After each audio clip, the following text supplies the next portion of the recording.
नमस्कार दोस्तों, मैं हूं आपके साथ सुदर्शन चक्रधर और आप देख रहे हैं आपका पसंदीदा शो चक्रव्यूह। आज हम बात करेंगे दिल्ली में पकड़ी गई ब्रांडेड कंपनियों की नकली दवाइयों और यूपी के गाजियाबाद में पकड़ी गई मौत की एक दवा फैक्ट्री की, जो ब्रांडेड दवाइयों का डुप्लीकेट माल बनाकर बाजार में बेचती थी। कैसे चल रहा था यह गोरख धंधा, आइए जानते हैं।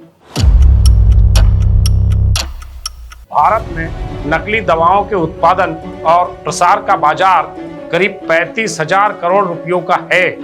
यह कोई सामान्य आंकड़ा नहीं है। इससे अनुमान लगाया जा सकता है कि कितने व्यापक स्तर पर नकली दवाएं बनाई जा रही हैं और औसत बीमार आदमी को बेची जा रही है। कितनी बीमारियां घनीभूत हो रही है और कितनों पर मौत का साया मंडरा रहा है। यह बाजार इतना व्यापक कैसे बना, यह हमारी प्रशासनिक और जांच संस्थाओं पर भी बड़ा सवाल उठाता है। ये नकली दवाएं, जिन्हें औषधि कहना ही गलत और पाप है, किसी गांव में या उपेक्षित कस्बे के किसी कोने में चुपचाप नहीं बनाई जाती, बल्कि राष्ट्रीय राजधानी क्षेत्र गाजियाबाद में धड़ल्ले से बनाई जाती रही है। उत्तर प्रदेश के गाजियाबाद में नकली दवाइयों की एक फैक्ट्री हाल ही में पकड़ी गई। ड्रग डिपार्टमेंट ने यहां से 1 करोड़ 10 लाख की नकली दवाइयां भी जब्त की। ये नकली दवाइयां नामी कंपनियों के नाम से पैक करके बेची जा रही थी। इस मामले में एक आरोपी को गिरफ्तार करके फैक्ट्री को सील कर जांच शुरू कर दी गई। इस बीच दिल्ली पुलिस की अपराध शाखा ने ब्रांडेड नकली दवाइयां बनाने व सप्लाई करने वाले एक अंतर्राष्ट्रीय गिरोह का पर्दाफाश कर 7 आरोपियों को गिरफ्तार किया। शर्मनाक यह कि इनमें दिल्ली के प्रतिष्ठित कैंसर अस्पताल के 2 कर्मचारी भी शामिल हैं। ये आरोपी कैंसर के 1,97,000 रुपए के इंजेक्शन में नकली दवाइयां भरकर बेचते थे। कैंसर की इन नकली दवाइयों को फार्मासिस्ट पूरे देश में और चीन व अमेरिका आदि देशों में भी सप्लाई करते थे। इनके कब्जे से 90 लाख रुपए नगद, 18,000 रुपए के डॉलर, 4 करोड़ रुपए की 7 अंतर्राष्ट्रीय और 2 भारतीय ब्रांडों की कैंसर की नकली दवाएं भी बरामद की गई है। खबर तो इतनी ही है, लेकिन उसकी तासीर बेहद गंभीर है, क्योंकि देश में आए दिन नकली दवाइयों का भंडाफोड़ होना समाज के नजरिए से सुखद है, लेकिन प्रशासन के नजरिए से यह बेहद शर्मनाक है। सबसे दुखद तो यह है कि यह नकली दवाइयां और उसकी फैक्ट्री राष्ट्रीय राजधानी क्षेत्र में पकड़ी गई है। नकली दवाओं का निर्माण न केवल लोगों के स्वास्थ्य के साथ खिलवाड़ है, बल्कि देशद्रोह जैसा अपराध भी है। दिल्ली और गाजियाबाद में पता नहीं कब से नकली दवाइयों का यह घिनौना और जानलेवा कारोबार चल रहा था। यहाँ बीपी, शुगर यानी रक्तचाप, मधुमेह और गैस एसिडिटी ही नहीं, बल्कि कैंसर की भी नकली दवाइयाँ बनाई और सप्लाई की जा रही थी। जाहिर है ये कंपनी और गिरोह अपने बाजार प्रतिनिधियों के जोर पर अनेक चिकित्सकों को लुभावने प्रस्ताव देकर अपनी दवाओं को मार्केट में बेचते रहे होंगे।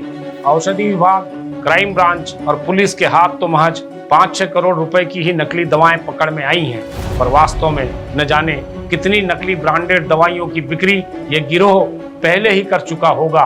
खैर, नकली दवा बनाने वाले फैक्ट्री संचालक और इंटरनेशनल रैकेट के 7 लोगों को गिरफ्तार कर लिया गया, लेकिन उन्हें अब ऐसी सजा मिलनी चाहिए कि वह सजा दूसरों के लिए नजीर बन जाए। इसमें कोई शक नहीं कि ऐसे मिलावटखोरों या नकली उत्पाद बनाने वाले उद्यमियों के साथ हमारे देश में ढिलाई या उदारता बरती जाती है। इसलिए अपराधियों के हौसले बुलंद रहते हैं। किसी न किसी रसूखदार का सहारा लेकर ऐसे उद्यमी अपराधी बचने के रास्ते भी निकाल लेते हैं। चूंकि भारत में आबादी ज्यादा है और उसी अनुपात में बीमारियां भी है, तो दवाइयों की मांग यहाँ लगातार बनी रहती है। ऐसे में कुछ दवा निर्माता कंपनियों का काम ही यही है कि ब्रांडेड दवाओं के नाम का लाभ उठाया जाए। दवा कारोबार में लाभ भी बहुत होता है। इसी लाभ का लालच अपराधियों को दवा निर्माण के व्यवसाय में खींच लाता है। नकली दवाओं का मामला केवल एक राज्य या क्षेत्र तक सीमित नहीं है। तेलंगाना का ताजा मामला भी गौर करने लायक है। तेलंगाना सरकार ने मेड लाइफ साइंसेज द्वारा निर्मित 33 लाख रुपए से ज्यादा की 3 दवाओं की जांच की, तो पाया कि उनमें दवा का कोई भी तत्व मौजूद ही नहीं है। राज्य के औषधि नियंत्रण प्रशासन ने कहा कि इन तीनों नकली दवाओं में केवल चाक पाउडर और स्टार्च मिला हुआ है। तेलंगाना में पकड़ में आई कंपनी ने कागज पर हिमाचल के मुख्यालय होने का दावा किया था, पर वास्तव में हिमाचल में ऐसी कोई कंपनी है ही नहीं। पता नहीं ऐसी कितनी और दवा कंपनियां देश में चल रही हैं। पिछले सप्ताह ही तेलंगाना डीसीए और हैदराबाद पुलिस के संयुक्त अभियान के बाद उत्तराखंड में इसी तरह के एक नकली दवा रैकेट का भंडाफोड़ किया गया था, जिसमें चाक पाउडर वाली नकली दवाओं का सिप्ला जैसी प्रतिष्ठित फार्मा कंपनियों की दवा के रूप में पेश किया जा रहा था। नकली दवाओं से शायद ही कोई राज्य अछूता है। पिछले महीने महाराष्ट्र में भी भारी मात्रा में नकली एंटीबायोटिक दवाओं को जब्त किया गया था। ऐसी कंपनियां अक्सर भ्रष्टाचार का सहारा लेकर सरकारी अस्पतालों में भी आपूर्ति करने में कामयाब हो जाती हैं। अब बड़ी नामी दवा कंपनियों को भी सतर्क रहना चाहिए। सुरक्षा एजेंसियों और औषधि नियामक संस्थाओं के साथ मिलकर दवा की दुनिया में विश्वास सुनिश्चित करने के लिए तमाम अच्छी व सच्ची कंपनियों को एकजुट हो जाना चाहिए।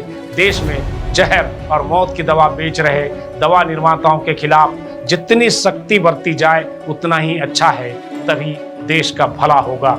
आज के चक्रव्यूह में बस इतना ही।